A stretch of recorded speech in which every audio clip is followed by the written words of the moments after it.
ഹരേ കൃഷ്ണ. എല്ലാവർക്കും മാധവത്തിലേക്ക് സ്വാഗതം. 2026 ജാനുവരി മാസം 22-ാം തീയതി വ്യാഴം. അന്ന് ഒരു വലിയ വിശേഷമുണ്ട്. അന്നാണ് ഗണേശ ജയന്തി. ചതുർത്ഥി തിഥി ആരംഭിക്കുന്നത് 2026 ജാനുവരി മാസം 22-ാം തീയതി വെളുപ്പിനെ 2:47 മുതൽ 23-ാം തീയതി വെളുപ്പിനെ 2:28 വരെയാണ്. അതുകൊണ്ട് തന്നെ ഗണേശ ജയന്തിയായി നമ്മൾ ആചരിക്കുന്നത് 2026 ജാനുവരി മാസം 22-ാം തീയതി വ്യാഴാഴ്ചയാണ്. ഇന്ന് നമ്മൾ ഈ വീഡിയോയിലൂടെ പറയുന്നത് ഗണേശ ജയന്തിയുടെ പ്രാധാന്യം, അതുപോലെ തന്നെ ഗണേശ ജയന്തിയുമായി ബന്ധപ്പെട്ട കഥ. വളരെ ശ്രേഷ്ഠമായ ഒരു കഥയാണ്. ആദ്യമായിട്ട് ഈ ഗണേശ ജയന്തി ആരാണ് എടുത്തത്, എന്തൊക്കെ കാര്യങ്ങൾ അന്നേ ദിവസം നമ്മൾ ചെയ്യണം, ചന്ദ്രഭഗവാനെ കാണാൻ സാധിക്കുമോ, അഥവാ കാണാൻ സാധിക്കത്തില്ലെങ്കിൽ എത്ര മണി മുതൽ എത്ര മണി വരെ നമ്മൾ ചന്ദ്രഭഗവാനെ കാണരുത്, ഇങ്ങനെയൊക്കെയുള്ള കാര്യങ്ങൾ വളരെ വിശദമായി തന്നെ നമ്മൾ ഇന്ന് ഈ വീഡിയോയിൽ ഉൾപ്പെടുത്തുന്നുണ്ട്. എല്ലാവരും ശ്രദ്ധയോടുകൂടി ക്ഷമയോടുകൂടി ഇരുന്ന് ഈ വീഡിയോ അവസാനം വരെ കേൾക്കണം. അതുപോലെ മാധവം എന്ന യൂട്യൂബ് ചാനലിന് ഈ ചാനലിൽ സ്ഥിരമായി ചാനലിൻ്റെ കൂടെ എന്നും സഞ്ചരിച്ചു കൊണ്ടിരിക്കുന്ന ആളുകൾക്ക് അവരുടെ സങ്കടങ്ങളും സന്തോഷങ്ങളും അവരുടെ സംശയങ്ങളും ഒക്കെ പങ്കുവയ്ക്കുന്നതിനായിട്ട് ഒരു വാട്സപ്പ് കൂട്ടായ്മ നമ്മൾ തുടങ്ങിയിട്ടുണ്ട്. ആ വാട്സപ്പ് കൂട്ടായ്മയുടെ ലിങ്ക് ഞാൻ ഡിസ്ക്രിപ്ഷൻ ബോക്സിൽ കൊടുത്തേക്കാം. ഇതുവരെ അതിൽ ജോയിൻ ചെയ്യാത്ത ആരെങ്കിലും ഉണ്ടെങ്കിൽ ജോയിൻ ചെയ്യുക. നിങ്ങൾക്ക് നിങ്ങളുടെ സംശയങ്ങളും സന്തോഷങ്ങളും സങ്കടങ്ങളും ഒക്കെ അതിലൂടെ പങ്കുവയ്ക്കാവുന്നതാണ്. ഇനി നമുക്ക് ഗണേശ ജയന്തിയെപ്പറ്റി ഒന്ന് വിശദമായിട്ട് നോക്കാം. ഒരു മാസത്തിൽ 2 തവണ ചതുർത്ഥി തിഥി വരാറുണ്ട്. അതിൽ വിനായക ചതുർത്ഥിയായി നമ്മൾ ആചരിക്കുന്നത് ഗണേശ ഭഗവാൻ ഭൂമിയിലേക്ക് തൻ്റെ സഹോദരനായ മുരുകദേവനെ കാണാൻ വരുന്നു എന്ന സങ്കല്പത്തിലാണ്. എന്നാൽ ഗണേശ ജയന്തിയായി നമ്മൾ ആചരിക്കുന്നത് വിഘ്നേശ്വരൻ്റെ ജന്മദിനം എന്ന രീതിയിലാണ്. ഇത്തവണ നമ്മൾ 22-ാം തീയതി ആചരിക്കുന്നത് ഗണേശ ജയന്തിയാണ്. മാഘമാസത്തിലെ ശുക്ലപക്ഷ ചതുർത്ഥി അന്നാണ് നമ്മൾ ഗണേശ ജയന്തിയായി ആചരിക്കുന്നത്. ഈ ഗണേശ ജയന്തി ദിവസം നമ്മൾ സാധാരണ ചന്ദ്രഭഗവാനെ കാണാറില്ല. എന്നാൽ ഗണേശ ചതുർത്ഥി ദിവസങ്ങളിൽ ചന്ദ്രഭഗവാനെ പൂജിക്കുന്ന ഒരു പതിവും ഉണ്ട്.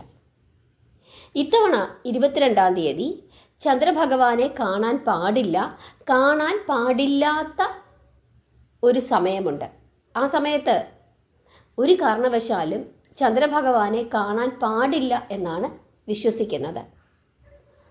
പഞ്ചാംഗ പ്രകാരം അന്ന് രാവിലെ, അതായത് 22-ാം തീയതി രാവിലെ 9:11 മുതൽ രാത്രി 9:27 വരെയുള്ള സമയം ചന്ദ്രഭഗവാനെ കാണാൻ പാടില്ല എന്നാണ് ശാസ്ത്രങ്ങൾ പറയുന്നത്. ഇത്രയും കാര്യങ്ങളാണ് പൊതുവായി നമ്മൾ ശ്രദ്ധിക്കേണ്ടത്. ഇനി നമുക്ക് ഗണേശ ജയന്തിയുടെ കഥ എന്താണെന്ന് നോക്കാം. മാഘമാസത്തിലെ ശുക്ലപക്ഷ ചതുർത്ഥി തിഥി. ഈ തിഥി വളരെ വളരെ വിശേഷപ്പെട്ട ഒരു ചതുർത്ഥിയാണ്. ഈ ഗണേശ ജയന്തിയുമായി ബന്ധപ്പെട്ട് ഒരു കഥയുണ്ട്. ആ കഥ നമുക്ക് പറഞ്ഞു തന്നത് മഹാദേവനാണ്. പണ്ട് സനൽകുമാരന്മാർ മഹാദേവനെ ചെന്ന് കണ്ടിട്ട് അദ്ദേഹത്തിനോട് മാഘമാസത്തിലെ ചതുർത്ഥി ശുക്ലപക്ഷ ചതുർത്ഥി തിഥിയെപ്പറ്റി പറഞ്ഞു കൊടുക്കാനായിട്ട് പറയുന്നു. ഈ ദിവസം വ്രതമെടുത്ത് പ്രാർത്ഥിച്ചാൽ എന്തൊക്കെ ഫലസിദ്ധികളാണ് ലഭിക്കുന്നത് എന്നൊക്കെ ഇവർ മഹാദേവനോട് ചോദിക്കുന്നുണ്ട്.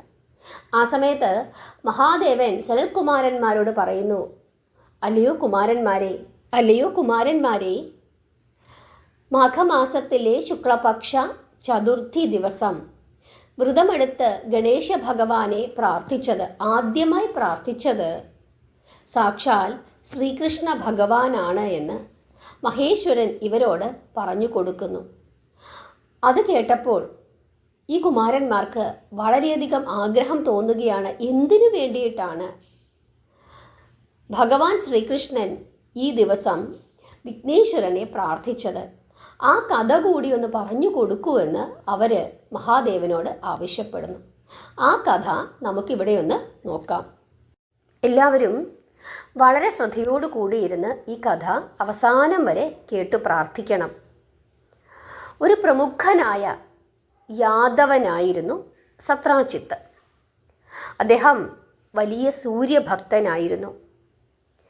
ദിവസവും അദ്ദേഹം ആദിത്യ ഹൃദയ മന്ത്രം ജപിച്ചുകൊണ്ട് സൂര്യഭഗവാനെ പ്രാർത്ഥിക്കുമായിരുന്നു. ഒരു തപസ് പോലെ അദ്ദേഹം അത് ചെയ്യുമായിരുന്നു.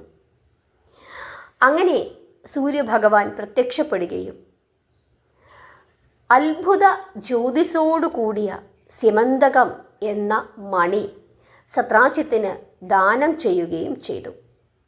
ഭക്തിപൂർവം ഈ മണിയെ പൂജിച്ചാൽ നിത്യവും 8 ഭാരം സ്വർണം വീതം ഇത് നൽകും എന്ന് സൂര്യഭഗവാൻ സത്രാജിത്തിനോട് പറയുന്നു.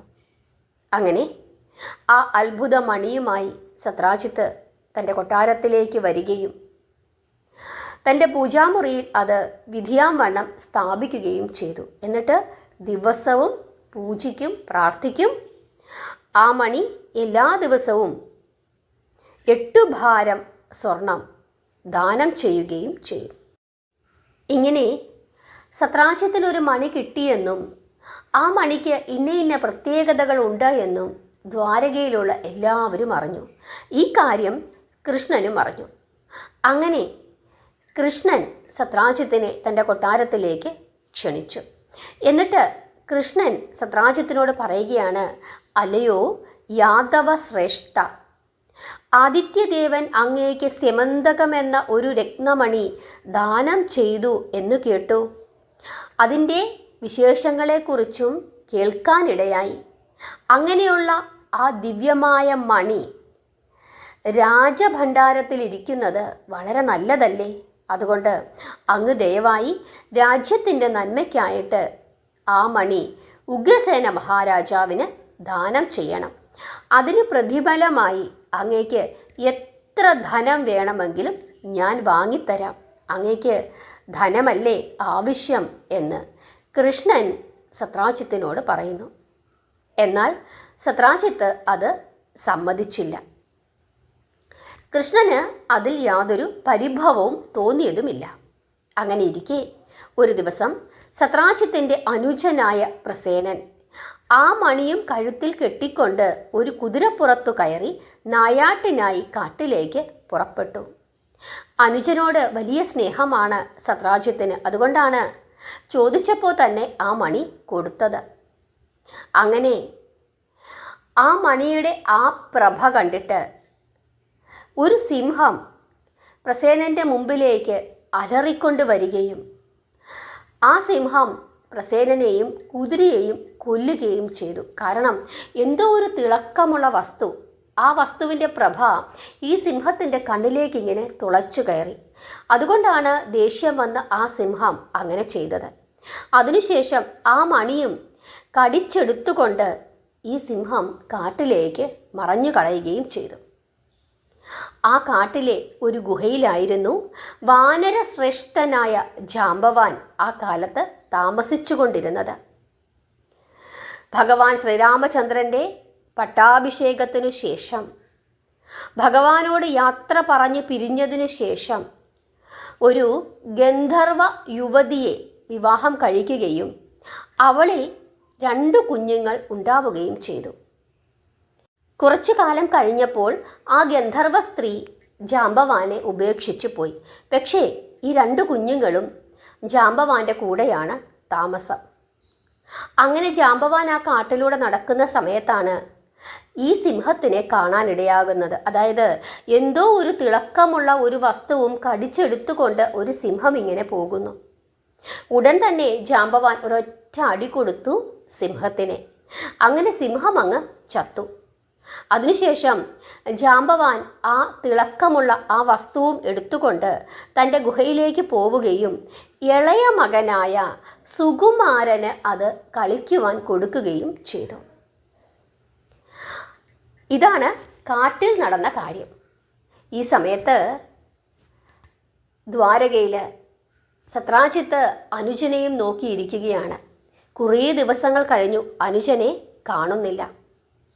അങ്ങനെ അനുജനെ അന്വേഷിക്കുന്നതിനായിട്ട് കുറച്ച് സേവകന്മാരുമൊക്കെ ആയിട്ട് സത്രാജിത്ത് കാട്ടിലേക്ക് പോകുന്നു.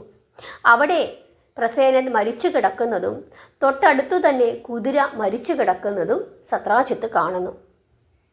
കൃഷ്ണനല്ലാതെ മറ്റാരും ഇത് ചെയ്യില്ല. കാരണം കൃഷ്ണൻ തന്നോട് ആ മണി ചോദിച്ചതാണ്, താൻ കൊടുത്തില്ല. അതിൻ്റെ വൈരാഗ്യത്തിൽ കൃഷ്ണൻ ആ മണി കൈക്കലാക്കിയതായിരിക്കാം, അങ്ങനെ തൻ്റെ അനുജനെ കൊന്നതായിരിക്കാമെന്ന് സത്രാജിത്ത് ഊഹിക്കുന്നു. കാരണം പ്രസേനൻ്റെ കഴുത്തിൽ ആ സമയത്ത് മണി ഉണ്ടായിരുന്നില്ല. അങ്ങനെ തിരിച്ചു വന്നിട്ട് ദ്വാരകയിലുള്ള സകലമാന ജനങ്ങളോടും ഈ കാര്യം ഇങ്ങനെ പറഞ്ഞു നടക്കാൻ തുടങ്ങി. സത്രാജിത്ത് പറയുകയാണ്, ചെറുപ്പകാലം മുതൽക്കേ കട്ടും മോട്ടിച്ചും നടക്കുന്നവനാണ്. എത്ര വലുതായാലും ആ സ്വഭാവം മാറുകയില്ല. ബാല്യകാലത്തു ശീലിച്ച തൊഴിൽ വാർദ്ധക്യം വന്നാലും മറക്കുമോ? കാഞ്ഞിരക്കുരു എത്ര കാലം പാലിൽ കിടന്നാലും അതിൻ്റെ കയ്പ് മാറില്ലല്ലോ. അങ്ങനെ ശിശുപ്രായം മുതൽക്കു തന്നെ കളവും തട്ടിപ്പും നടത്തി വന്ന ആ കൃഷ്ണൻ ഒരിക്കൽ എന്നോട് ആ മണി ചോദിച്ചിരുന്നു. പക്ഷെ ഞാൻ കൊടുത്തില്ല. ആ വൈരാഗ്യത്തിനാണ് മണിയും കെട്ടിക്കൊണ്ടുപോയ എൻ്റെ പാവം അനുജനായ പ്രസേനനെ തരത്തിന് കണ്ടുമുട്ടി അടിച്ചു കൊന്ന് മണിയും കൊണ്ട് കടന്നു കളഞ്ഞത്. കൃഷ്ണനല്ലാതെ മറ്റാരും ഇത് ചെയ്യില്ല. എന്നിട്ട് രാമനാരായണ ഞാനൊന്നും അറിഞ്ഞില്ലേ രാമനാരായണ എന്നൊക്കെ പറഞ്ഞ് ഇങ്ങനെ ഇരുന്നാൽ മതിയല്ലോ. എന്തായാലും ഇത് ശരിയായിട്ടില്ല. വേലി തന്നെ വിളവ് തിന്നാൻ തുടങ്ങിയാൽ പിന്നത്തെ സ്ഥിതി എന്താണ്? രക്ഷിക്കുന്നവൻ ഭക്ഷിക്കുവാൻ തുടങ്ങിയാൽ നാട്ടിൽ പിന്നെ എങ്ങനെ ജീവിക്കുവാൻ സാധിക്കും? ഇങ്ങനെ അതിക്രമം നടക്കുന്ന ഈ രാജ്യത്ത് ഇനി ജീവിച്ചിരുന്നിട്ട് കാര്യമില്ല. ഇങ്ങനെയൊക്കെ സത്രാജിത്ത് പറഞ്ഞു നടന്നു. ഈ വിധം സത്രാജിത്ത് പലരോടും ആക്ഷേപകരമായി പറഞ്ഞ വാക്കുകൾ അവർ തന്നെ അങ്ങോട്ടും ഇങ്ങോട്ടും പറഞ്ഞ് ഒടുവിൽ ആ അപവാദം നാടു മുഴുവനും പരന്നു. കൃഷ്ണനും അത് കേട്ടു. തന്നെക്കുറിച്ച് പ്രചരിച്ച ഈ അപഖ്യാതിയിൽ നിന്ന് മോചനം നേടണമെന്ന് കൃഷ്ണൻ തീരുമാനിക്കുന്നു. അങ്ങനെ ഇരിക്കുന്ന അവസരത്തിലാണ് നാരദമുനി ഭഗവാൻ ശ്രീകൃഷ്ണനെ കാണാനായിട്ട് അങ്ങോട്ടേക്ക് വരുന്നത്. നാരദരോട് തൻ്റെ സങ്കടം പറയുന്നു. നാരദര് മഘമാസത്തിലെ ശുക്ലപക്ഷ ചതുർത്ഥി വ്രതം എടുക്കുവാൻ ആവശ്യപ്പെടുന്നു. അങ്ങനെ ശ്രീകൃഷ്ണ ഭഗവാൻ മഘമാസത്തിലെ ശുക്ലപക്ഷ ചതുർത്ഥി ദിവസമായ ഗണേശ ജയന്തി വ്രതമെടുത്ത് വിഘ്നേശ്വരനെ പ്രാർത്ഥിച്ചു. അതിനുശേഷം അദ്ദേഹം കാട്ടിലേക്ക് പോയി. കാരണം എന്താണ് സംഭവിച്ചത് എന്ന് കൃത്യമായി മനസ്സിലാക്കുന്നതിന് വേണ്ടിയിട്ടാണ് കൃഷ്ണൻ കാട്ടിലേക്ക് പോയത്. അങ്ങനെ ആ ഘോരമായ വനത്തിൻ്റെ ഉള്ളിൽ പ്രസേനനും കുതിരയും ചത്തുകിടക്കുന്നതായി കൃഷ്ണൻ കണ്ടു. അതിൻ്റെ അടുത്തു തന്നെ ഒരു സിംഹത്തിൻ്റെ പാദമുദ്രകൾ, കാലടിപ്പാടുകളും കാണാനിടയായി. അവരെ വധിച്ചത് ഒരു സിംഹമാണ് എന്ന് കൃഷ്ണൻ തീരുമാനിക്കുന്നു. അതിനുശേഷം ആ സിംഹത്തിൻ്റെ പാദമുദ്രകൾ നോക്കി നോക്കി കുറേ ദൂരം ചെന്നപ്പോൾ ആ സിംഹവും അവിടെ മരിച്ചു കിടക്കുന്നതായിട്ട് കാണപ്പെട്ടു. അതിൻ്റെ സമീപത്ത് തന്നെ ഒരു വലിയ കുരങ്ങൻ്റെ പാടുകൾ കാണുന്നു.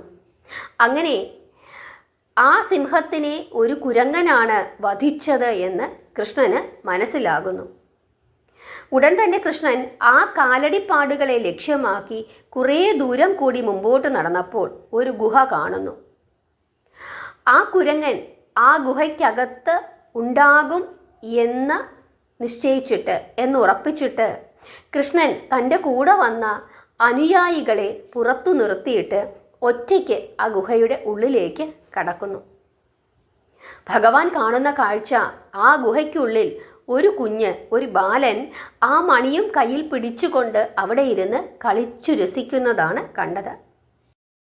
തൻ്റെ നേരെ അപരിചിതനായ ഒരു മനുഷ്യൻ നടന്നു വരുന്നത് കണ്ടപ്പോൾ ആ കുഞ്ഞ് പേടിച്ച് നിലവിളിച്ചു. ഈ കുഞ്ഞിൻ്റെ അടുക്കൽ തന്നെ അച്ഛനായ ജാംബവാനും ഇരിക്കുന്നുണ്ടായിരുന്നു. ജാംബവാൻ വൃദ്ധനായിരുന്നു. കണ്ണുകളൊക്കെ തുറക്കാൻ തന്നെ വലിയ പാടാണ്. കണ്ണുമടച്ചാണ് എപ്പോഴും ഇരിക്കുന്നത്.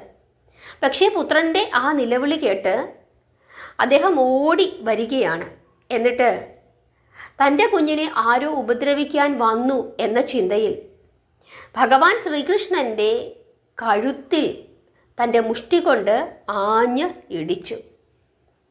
ഭഗവാൻ അത് തടുത്തിട്ട് ഭഗവാൻ ഒരിടി അങ്ങോട്ടും വെച്ചു കൊടുത്തു. അങ്ങനെ രണ്ടു പേരും തമ്മിൽ മുഷ്ടിയുദ്ധമായി. പിന്നെ അങ്ങനെ ആ മുഷ്ടിയുദ്ധം കുറേ സമയം നീണ്ടു നിന്നു. ശ്രീരാമചന്ദ്ര, സീതാപതേ, രാമചന്ദ്ര, നിനക്ക് വേണ്ടി ലങ്ക വരെ ചിറകട്ടാൻ മുന്നിൽ നിന്ന ഈ ജാംബവാനെ ഒരു മനുഷ്യൻ കീഴ്പ്പെടുത്തുമോ? അയാൾക്കതിന് സാധിക്കുമോ? രാമചന്ദ്ര, എനിക്കല്ലാതെ മറ്റാർക്കും നിന്നെ ജയിക്കുവാൻ സാധ്യമല്ല എന്ന് അവിടുന്ന് എന്നോട് പറഞ്ഞിട്ടുള്ളതല്ലേ? അങ്ങ് പറഞ്ഞ വാക്ക് ഇപ്പോൾ പാഴാവുകയാണോ? ഈ മനുഷ്യൻ എന്നെ തോൽപ്പിക്കുമോ? ഇങ്ങനെയൊക്കെ ഈ മുഷ്ടിയുദ്ധത്തിൻ്റെ ഇടയ്ക്ക് ഈ ജാംബവാൻ പറയുന്നുണ്ട്. എന്നിട്ട് നിരന്തരം രാമനാമം ജപിക്കുന്നുണ്ട്. അതായത് ശ്രീരാമചന്ദ്രൻ ജാംബവാന് ഒരു വരം നൽകിയിട്ടുണ്ട്. അതായത് എനിക്ക് മാത്രമേ നിന്നെ തോൽപ്പിക്കുവാൻ സാധിക്കുകയുള്ളൂ. അങ്ങനെ ഒരു വരം ഭഗവാൻ ശ്രീരാമചന്ദ്രൻ ജാംബവാന് കൊടുത്തിട്ടുണ്ട്. ആ സ്ഥിതിക്ക് തൻ്റെ മുമ്പിൽ വന്നു നിൽക്കുന്ന ഈ മനുഷ്യൻ സാധാരണക്കാരനല്ല. കാരണം പലപ്പോഴും തോറ്റുപോകുന്ന അവസ്ഥ ആ യുദ്ധത്തിൻ്റെ ഇടയിൽ സംഭവിക്കുന്നുണ്ട്. അതുകൊണ്ടാണ് ജാംബവാൻ ഇങ്ങനെയൊക്കെ പറഞ്ഞത്. എന്നിട്ട് ഇങ്ങനെയൊക്കെ പറഞ്ഞ് രാമനാമം ഒക്കെ ജപിച്ചുകൊണ്ട് ഭഗവാന്റെ തിരുമാറിൽ, ശ്രീകൃഷ്ണ ഭഗവാന്റെ തിരുമാറിലേക്ക് ജാംബവാൻ ഇടിക്കുന്നു. ഓരോ ഇടിയും ഭക്തൻ്റെ പുഷ്പാർച്ചന പോലെ ഭഗവാൻ ആനന്ദപൂർവം സ്വീകരിച്ചു. അങ്ങനെ അവർ തമ്മിലുള്ള ദ്വന്ദ്വയുദ്ധം രാവും പകലും പിന്നിട്ട് 28 ദിവസം നീണ്ടുനിന്നു. ആ സമയം കൊണ്ട് ജാംബവാൻ തളർന്നുപോയി. അദ്ദേഹം ബോധം കെട്ട് നിലത്ത് വീഴുകയും ചെയ്തു. പിന്നീട് ബോധമൊക്കെ തെളിഞ്ഞപ്പോൾ ജാംബവാന് പഴയ കാര്യങ്ങളൊക്കെ ഓർമ്മ വന്നു. ലോകൈകനാഥനായ വിഷ്ണു ഭഗവാനല്ലാതെ മറ്റാരും നിന്നെ കീഴ്പ്പെടുത്തുകയില്ല എന്ന് എൻ്റെ പിതാവായ ബ്രഹ്മദേവൻ അരുളി ചെയ്തിട്ടുണ്ടല്ലോ എന്ന് ജാംബവാൻ ഓർക്കുന്നു. അങ്ങനെ വരുന്ന സ്ഥിതിക്ക് ഇദ്ദേഹം സാക്ഷാൽ നാരായണനായിരിക്കും, എൻ്റെ ദേവനായ ശ്രീരാമചന്ദ്രനായിരിക്കും. ഇങ്ങനെയൊക്കെ ജാംബവാൻ ഓർക്കുകയാണ്. ഇങ്ങനെ ചിന്തിച്ചുകൊണ്ട് ആ വൃദ്ധനായ കുരങ്ങൻ തൻ്റെ കണ്ണുകൾ ഇങ്ങനെ ചിമ്മി ചിമ്മി തുറന്നു നോക്കുന്നു. അപ്പോൾ ജടാമകുടം ചൂടി കോദണ്ഡധാരിയായി ശ്രീരാമചന്ദ്രൻ തൻ്റെ മുമ്പിൽ പ്രത്യക്ഷപ്പെട്ടു നിൽക്കുന്നത് പോലെ ആ ഭക്തോത്തമന് തോന്നുകയാണ്. സീതാപതേ, രാമഭദ്ര, എത്ര നാളായി നിന്തിരുവടിയെ ഒന്ന് കാണുവാൻ അടിയൻ ആഗ്രഹിക്കുന്നു. ഇങ്ങനെ പറഞ്ഞുകൊണ്ട് കരഞ്ഞുകൊണ്ട് ആ ജാംബവാൻ, ആ കുരങ്ങനായ വൃദ്ധനായ ജാംബവാൻ ഇങ്ങനെ വേച്ച് എഴുന്നേൽക്കുവാൻ ഭാവിച്ചു. അങ്ങനെ എഴുന്നേൽക്കുവാൻ ഭാവിച്ചപ്പോൾ കൃപാനിധിയായ ഭഗവാൻ ശ്രീകൃഷ്ണൻ ആ കപീന്ദ്രനെ പിടിച്ചെഴുന്നേൽപ്പിച്ച് ശരീരം ആപാദചൂടം തടവിക്കൊണ്ട് അരുളി ചെയ്യുകയാണ്, ഭക്തോത്തമ, ഞാൻ അങ്ങയുടെ ശ്രീരാമചന്ദ്രൻ തന്നെയാണ്. ത്രേതായുഗത്തിലെ രഘുരാമനും ദ്വാപരയുഗത്തിലെ വസുദേവകൃഷ്ണനും ഒരാൾ തന്നെയാണ്. പട്ടാഭിഷേക സമയത്ത് താൻ ദ്വാപരയുഗത്തിൽ അവതരിക്കുമെന്ന് രാമൻ അങ്ങയോട് പറഞ്ഞിട്ടുള്ളത് അങ്ങ് മറന്നുപോയോ എന്ന് കൃഷ്ണൻ ജാമ്പവാനോട് ചോദിക്കുന്നു. ഭഗവാനെ, ആളറിയാതെ അടിയൻ എന്തൊക്കെയാണ് ചെയ്തത്? അവിടുത്തെ തിരുമയിൽ എന്തെല്ലാം ഞാൻ ചെയ്തു? എന്നോട് ക്ഷമിക്കണമേ എന്നൊക്കെ പറഞ്ഞ്, മാപ്പ് നൽകണമേ എന്നൊക്കെ പറഞ്ഞ് ജാമ്പവാൻ ഭഗവാന്റെ തൃപ്പാദങ്ങളിൽ ശരണം പ്രാപിക്കുന്നു. അല്ലയോ ഭക്ത, അങ്ങിടിച്ച ഓരോ ഇടിയും ഓരോ പുഷ്പാർച്ചന മാത്രമായിരുന്നു എനിക്ക്. അതുകൊണ്ട് എനിക്ക് അശേഷം വേദനിച്ചില്ല, ആനന്ദമാണ് ഉണ്ടായത് എന്ന് കൃഷ്ണൻ അരുളി ചെയ്യുകയും ചെയ്തു. അതിനുശേഷം ഭഗവാൻ ജാമ്പവാന്റെ ആ വൃദ്ധ ശരീരം ഒന്നുകൂടി തടവി ആശ്വസിപ്പിച്ചു. അതിനുശേഷം ജാമ്പവാനോട് കൃഷ്ണൻ പറയുകയാണ്, ബ്രഹ്മപുത്ര, ഞാനിവിടെ വന്നത് പ്രധാനമായും അങ്ങേക്ക് ദർശനം നൽകുന്നതിന് വേണ്ടിയിട്ടാണ്. ഒരു യാദവനായ സത്രാജിത്തിൻ്റെ സ്യമന്തകമെന്ന മണി ഞാൻ മോഷ്ടിച്ചിരിക്കുന്നു എന്ന് എല്ലാവരും പറഞ്ഞു നടക്കുന്നു. അങ്ങനെ ഞാൻ അപമാനിതനായിരിക്കുകയാണ്. പക്ഷേ ഞാൻ അപമാനിതനായതുകൊണ്ടാണ് ഇപ്പോൾ ഈ ദർശനം ഇവിടെ സാധ്യമായിരിക്കുന്നത്. അങ്ങയുടെ കുമാരൻ്റെ കയ്യിലിരിക്കുന്നത് ആ മണിയാണ്. അത് ഞാൻ അപഹരിച്ചു എന്നാണ് ആ യാദവൻ നാട് മുഴുവൻ പരത്തിയിരിക്കുന്നത്. അതിൻ്റെ സത്യാവസ്ഥയറിഞ്ഞ് ആ മണി കണ്ടുപിടിച്ച് അവന് നൽകേണ്ടത് എൻ്റെ ചുമതലയായി തീർന്നിരിക്കുന്നു. അതിനു വേണ്ടിയും കൂടിയാണ് ഞാനിപ്പോൾ ഇവിടേക്ക് വന്നത് എന്ന് കൃഷ്ണൻ ജാമ്പവാനോട് പറയുന്നു. അങ്ങനെ ജാമ്പവാൻ ബാലൻ്റെ കയ്യിൽ നിന്നും ആ മണി വാങ്ങി അകത്തേക്ക് പോകുന്നു. കുറച്ച് സമയത്തിനു ശേഷം ഒരു കയ്യിൽ സുന്ദരിയായ ഒരു കന്യകയെയും മറ്റേ കയ്യിൽ സ്യമന്തക രത്നവുമായി ഭഗവാന്റെ അടുക്കലേക്ക് വരുന്നു. സച്ചിദാനന്ദ സ്വരൂപനായ ഭഗവാനെ, കൃഷ്ണ, ഈ 2 രത്നങ്ങളും അങ്ങേക്കുള്ളതാണ്. അവിടുന്ന് സദയം സ്വീകരിക്കണം. ഇവൾ എൻ്റെ പുത്രിയായ ജാമ്പവതിയാണ്. അങ്ങയുടെ പത്നിയാകുവാൻ വേണ്ടി ഇവൾ ഇവിടെ തപസ്സനുഷ്ഠിച്ച് കഴിയുവാൻ തുടങ്ങിയിട്ട് കാലം കുറേ ആയി. അടിയൻ അവിടുത്തോട് ചെയ്ത അപരാധത്തിൻ്റെ പ്രായശ്ചിത്തമായി അടിയൻ്റെ മകളെ ഇതാ ഞാൻ അങ്ങേക്ക് ദാനം ചെയ്യുന്നു. അവിടുന്ന് സ്വീകരിക്കണമെന്ന് പറഞ്ഞുകൊണ്ട് ജാമ്പവതിയെയും മണിയെയും ഭഗവാന് നൽകുന്നു. ഭഗവാൻ സന്തോഷപൂർവ്വം സ്വീകരിക്കുന്നു. ജാമ്പവാൻ വീണ്ടും തൊഴുതുകൊണ്ട് പറയുകയാണ്, കൃഷ്ണ, വസുദേവ, വിഷ്ണു ഭഗവാന്റെ ദശാവതാരവും കാണാതെ അടിയൻ്റെ ലോകജീവിതം അവസാനിക്കുകയില്ലെന്ന് അടിയന് ഒരു വരം കിട്ടിയിട്ടുണ്ട്. 9 അവതാരങ്ങളും അടിയൻ കണ്ടു കഴിഞ്ഞു. അവതാരങ്ങളിൽ ഏറ്റവും ശ്രേഷ്ഠമായത് ശ്രീകൃഷ്ണ അവതാരമാണ്. ആ ശ്രീകൃഷ്ണ പരമാത്മാവിന് അടിയൻ്റെ പുത്രിയെ ദാനം ചെയ്തു കഴിഞ്ഞിരിക്കുന്നു. ഇതിൽ പരം മറ്റെന്തു ഭാഗ്യവും പുണ്യവുമാണ് അടിയന് കിട്ടാനുള്ളത് എന്ന് പറഞ്ഞ് ജാമ്പവാൻ ഭഗവാനെ നമസ്കരിക്കുന്നു. കൃഷ്ണൻ എല്ലാ വിധത്തിലുള്ള അനുഗ്രഹങ്ങളും നൽകിയതിനു ശേഷം സിമന്തകമണിയെയും ജാമ്പവതിയെയും കൊണ്ട് ഗുഹയുടെ പുറത്തേക്ക് വരുന്നു. കൃഷ്ണൻ കുറച്ചാളുകളെ ഗുഹയ്ക്ക് പുറത്തു നിർത്തിയിട്ടാണ് ഗുഹയ്ക്ക് ഉള്ളിലേക്ക് കടന്നത്. പക്ഷേ പുറത്തു വന്നപ്പോൾ അവിടെ ആരെയും കണ്ടില്ല. ഒരു 12 ദിവസം അവരെല്ലാം ആ ഗുഹയുടെ പുറത്ത് കാത്തുനിന്നു. 12 ദിവസം കഴിഞ്ഞപ്പോൾ കൃഷ്ണൻ അതിനകത്ത് വെച്ച് മരണപ്പെട്ടു പോയി കാണും എന്ന ചിന്തയോടുകൂടി അവർ തിരിച്ച് ദ്വാരകയിലേക്ക് എത്തുകയും കൃഷ്ണൻ എന്തോ ആപത്ത് സംഭവിച്ചു എന്നുള്ള കാര്യങ്ങളെല്ലാം അവിടെ എല്ലാവരോടും പറയുകയും ചെയ്തു.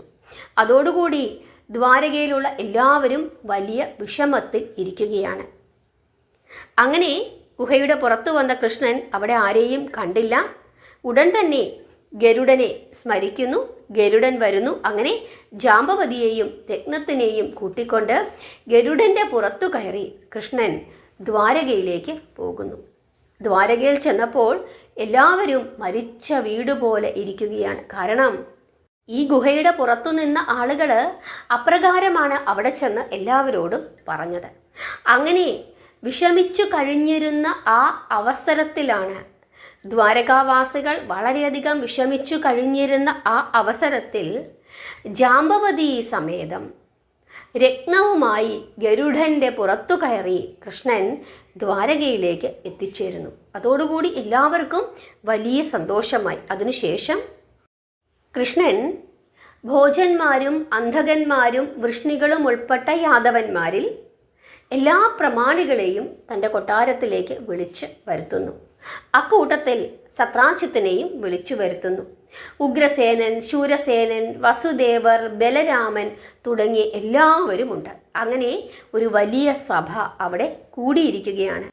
അങ്ങനെ ആ സഭയുടെ മധ്യത്തിൽ വെച്ച് എല്ലാവരും കേൾക്കെ എങ്ങനെ മണി നഷ്ടപ്പെട്ടു, എങ്ങനെ അത് തിരിച്ചെടുത്തു, പ്രസേനനും കുതിരയ്ക്കും എന്ത് സംഭവിച്ചു എന്നുള്ള കാര്യങ്ങളൊക്കെ കൃഷ്ണൻ വിസ്തരിച്ചു തന്നെ എല്ലാവരോടും പറഞ്ഞു കേൾപ്പിച്ചു. അതോടുകൂടി എല്ലാവരും സത്രാജിത്തിനെ പഴിക്കുകയും ചെയ്തു. സർവ്വജനങ്ങളും സത്രാജിത്തിനെ വഴക്കു പറഞ്ഞു, പഴി പറഞ്ഞു. അങ്ങനെ സഭാമധ്യത്തിൽ വെച്ച് ആ യാദവ നേതാവിന് സിമന്തകം ശ്രീകൃഷ്ണ ഭഗവാൻ തിരിച്ചു കൊടുക്കുകയാണ് ചെയ്തത്.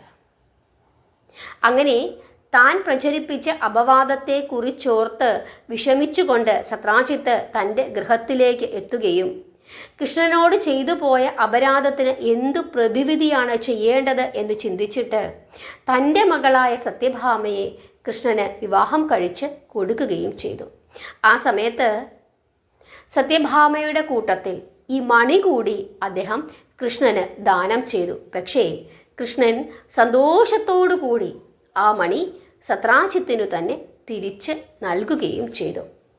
കൃഷ്ണൻ പറഞ്ഞു, അങ്ങയുടെ പുത്രി എൻ്റെ പത്നിയായ സ്ഥിതിക്ക് നാം തമ്മിൽ ഇനിമേൽ മിത്രങ്ങളാണ്.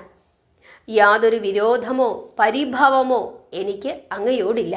അതുകൊണ്ട് സന്തോഷത്തോടു കൂടി അങ്ങ് മണിയും കൊണ്ട് സ്വഗൃഹത്തിൽ പോയി സന്തോഷമായി ജീവിക്കുക.